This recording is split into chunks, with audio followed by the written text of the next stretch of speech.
এত মজার একটা রেসিপি হবে, এই রেসিপিটা যদি না দেখেন তাহলে বিশ্বাসই করতে পারবেন না কত মজার একটা রেসিপি হয়। আর বানানো কিন্তু অনেক সহজ। আসসালামু আলাইকুম সবাইকে।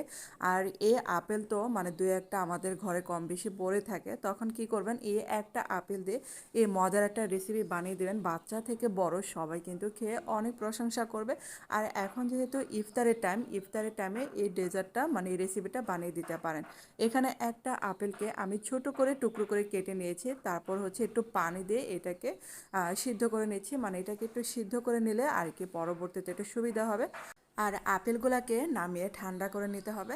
তারপর হচ্ছে এখন একটা মিক্সার ব্লেন্ডারে এখানে 1 কাপের মতো জাল করা দুধ দিয়ে দিলাম। আর এখন দিয়ে দিলাম সে আপেলটা ঠান্ডা করে নেওয়া। আর দিয়ে দিলাম 2টা ডিম। তারপর হচ্ছে 1/2 কাপের মতো চিনি দিয়ে দিলাম।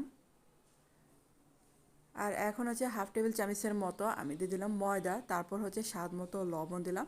আর যেহেতু ডিম দিয়েছি তার জন্য একটু ভ্যানিলা এসেন্সটা দিতে হবে, 1 ফোঁটা দিয়ে দিলাম। তারপর হচ্ছে এগুলাকে এখন ব্লেন্ড করে নেব। তো আমি কিন্তু একদম পেস্ট করি নাই, একটু মানে আপেলগুলো দানাদার রেখেছিলাম। আর এই যে এখন একটা কেকের মোল্ডে কাগজ বিছিয়ে নিলাম, তেল দিয়েছিলাম। তারপর হচ্ছে সে ব্লেন্ড করা উপকরণটা দিয়ে দিলাম। আর উপর দেওয়া হচ্ছে বাদামকে একটু গুঁড়ো করে নিয়েছি, তো উপর দিয়ে একটু ডেকোরেশনের জন্য বাদামগুলো দিয়ে দিলাম। তো সব মিলিয়ে কিন্তু অনেক হেলদি একটা খাবার। অবশ্যই কিন্তু মানে এটা বানিয়ে দিতে পারেন। সারাদিন তো বাচ্চারা রোজা রাখে, তো রোজা রেখে একটা পুষ্টিকর খাবার খাওয়ার কিন্তু অনেক দরকার। তো মাঝে মধ্যে এরকম করে বানিয়ে দিতে পারেন।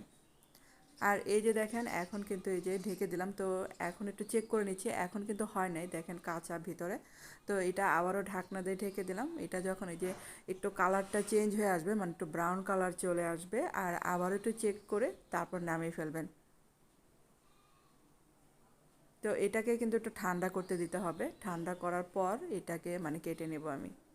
আর দেখেন ঠান্ডা করার পর কিন্তু একটু চুপসে গেছে, কারণ হচ্ছে এখানে তো কোনো মানে আমি বেকিং পাউডার বা সোডা দিই নাই। আর এখন দেখেন সাইড টুকু একটু কেটে নিচ্ছি। এখন হচ্ছে একটা প্লেটে আমি ডিমোল্ড করব। আর অবশ্যই কিন্তু এটাকে ঠান্ডা করে নিতে হবে। আর বন্ধুরা, আপনাদের কাছে ছোট্ট একটা রিকোয়েস্ট, যারা আমার চ্যানেলে প্রথম ভিডিও দেখছেন কিন্তু চ্যানেলটাকে সাবস্ক্রাইব করতে ভুলে গেছেন, প্লিজ তাদের কাছে অনুরোধ রইল চ্যানেলটাকে সাবস্ক্রাইব করে আমার পাশে থাকতে পারেন। আর এখন হচ্ছে কাগজটাকে তুলে ফেলে দিতে হবে, তারপর হচ্ছে এই যে কেটে নিচ্ছে। তো হয়ে গেল কিন্তু আপেলের এই ডেজার্টটা। আর আপনাদের কাছে বন্ধুরা কেমন লেগেছে অবশ্যই কিন্তু আমাকে কমেন্ট করে জানাতে পারেন। আর এই রেসিপিটা অবশ্যই একবার হলেও ট্রাই করতে পারেন। এত এত মজার একটা খাবার, তো বাচ্চা থেকে বড় সবাই খেয়ে আপনার প্রশংসা করবে আপেলের এই ডেজার্টটা খেয়ে। তো ধন্যবাদ এতক্ষণ আমার ভিডিওটা দেখার জন্য।